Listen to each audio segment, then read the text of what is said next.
Resolve is the power to stand when every force on earth demands you kneel, when fear demands you run. The man who stays upright reveals a strength that has nothing to do with the power to crush an enemy. By 1565, the Knights of St. John were a retreating army with nowhere left to fall back to. Driven from Jerusalem and later from Rhodes, they occupied Malta as the final outpost of the Christian world. If this barren rock fell, nothing remained to stop the Ottoman advance on Rome. These walls and roads illustrate the magnitude of their former strongholds. They were seasoned warrior monks who had spent centuries defending pilgrims and shedding the blood of bloodshedders on every shore of the Mediterranean. The 1565 siege presented a staggering disparity. This visualization compares the 40,000 Ottoman soldiers of the Sultan's finest janissaries against a force of just 500 knights and a small local militia. The Ottoman armada appeared like a storm cloud rolling over the sea. First came the sound of the drums and the chanting, and then the flash of cannon fire from ships carrying men trained from birth to kill. Military logic and mathematical models dictated that Malta was a death sentence. There was no strategic reason for the knights to stay, which makes their refusal to yield a mystery of human will.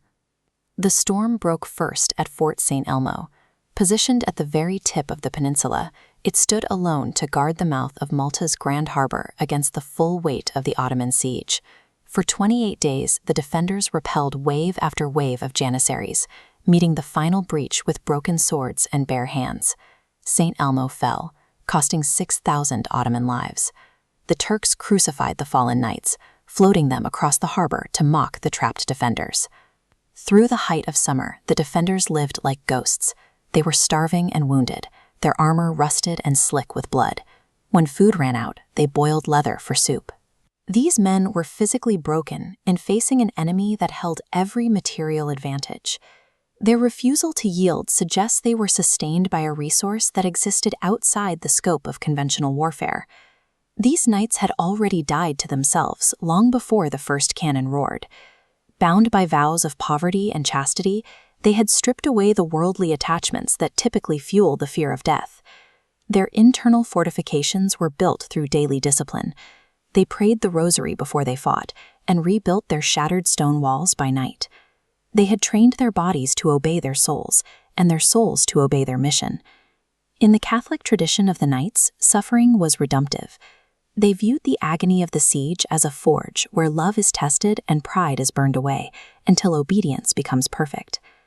As the summer heat turned the Ottoman camps into ovens of disease and rot, a different sound rose from the Christian walls.